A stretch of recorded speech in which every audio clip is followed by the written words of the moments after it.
Have you been a tournament player before? Thanks for exposing. What does it honestly take to get top 8 once? I've never been a tournament player. I've really never wanted to enter in tournaments. Anyway, thanks, bud. The things I'll do to avoid answering questions. I've played in tournaments once or twice, but you know, whatever. I like tournaments. I like watching them still. I think everyone does. In fact, I think if it wasn't for tournaments, there would be zero presence on Twitch of any fighting game. I wonder what it's like to enjoy the process of getting to top 8. Oh yeah, that guy earlier that was talking about what it takes to become good in a fighting game.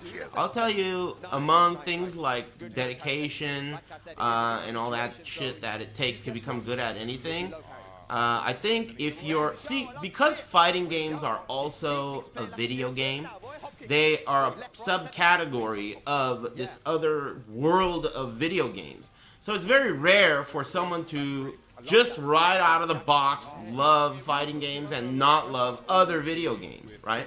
So if you could see that as they're in the same category, right? So healthy humans have 8 hours of sleep, 8 hours of work, and 8 hours of leisure in their day, right? That's the balance. And if in your leisure, the whole scope of video games is part of your leisure, then you're going to have to sacrifice other video games. Simple as that. Like, you can't just be sitting around playing Fortnite and expect to be good against someone who is not sitting around playing Fortnite. You see? Sacrifice not only in time and everything else, but also sacrificing things like other games you like, or maybe some of your relationships, you know, since you're spending so much of your leisure time practicing for something you care about, maybe some of your relationships have to be toned back, dial it back. I mean, it's all about dedication and sacrifice.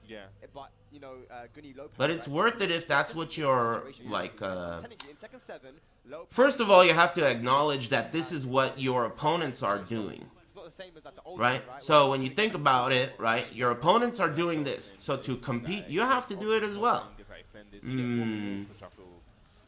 Once you made that decision, then it's like, you know, it's challenging, dude. It's not an easy thing to do, becoming an expert player. But not just at fighting games, anything. I think fighting games are more stressful because they're, first of all, so poverty. That's first of all. Like, no one's ever, even if you become a great fighting game player, you better have a side gig, is kind of the way it is. So that's one thing holding it back. Also, it's a solo thing, you know? Other esports are not solo things.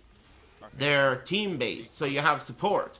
And so losing is usually, I would imagine, a lot less crushing in a game like that. But maybe I'm ignoring the billions of dollars on the line.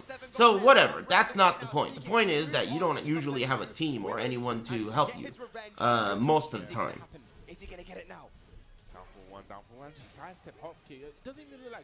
I think fighting games are challenging in many ways, but that's one of them.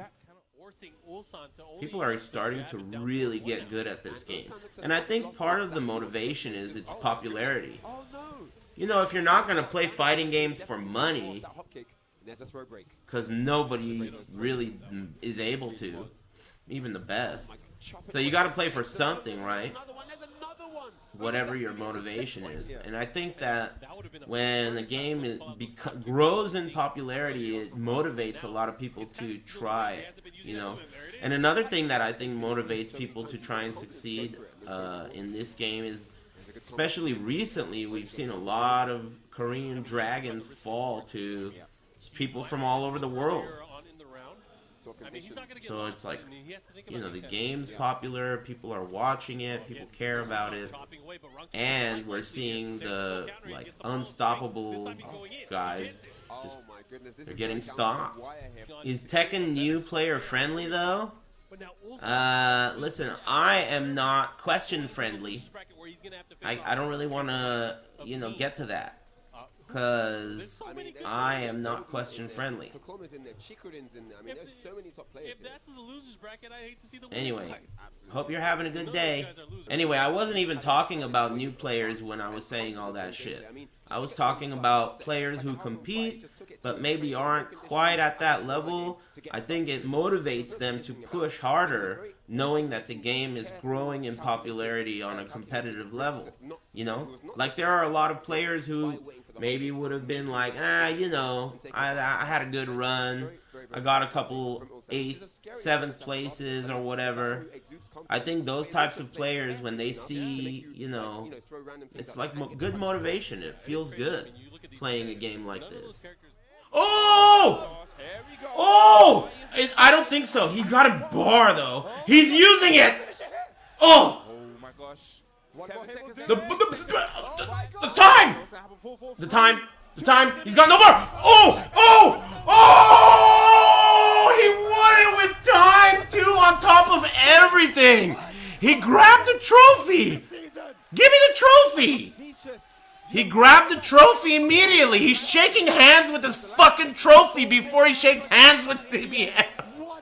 He's shaking hands with the trophy before CBM.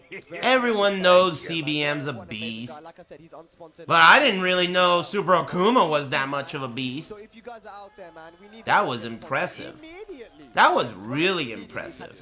First tournament, first master level tournament in France. Super Okuma wins it. EU is going to love that. It's going to kick off the tour with a nice, kick in the pants for everyone involved. It's encouraging for people who have a Tekken World Tour stop in their hometown. I mean, anyone who lives in any of the hometowns of the World Tour stops is going to feel like, yeah, I could do that. Right? I mean, if it's perfect. It's like a really great. It's gonna do the Chris Moneymaker effect. Not that he's nobody, right? But he's never been on this level so dominant like this. Mega dominant. This is like a Chris Moneymaker. That's awesome. Taking a shitting stance. Damn, dude. That's tight. That's tight, man. Congrats. He earned it. He earned it. Oh shit, it's Abel de Maestro. Do you think having a team-based fighting game... Hey, nice question and get fucking parried. Thanks, ho-hum, and Bundle. I didn't hear the whole question and I didn't read it, but I mean, I'll read it, but I don't promise I'll answer it. Do you think having a team-based fighting game will be shut? And thanks.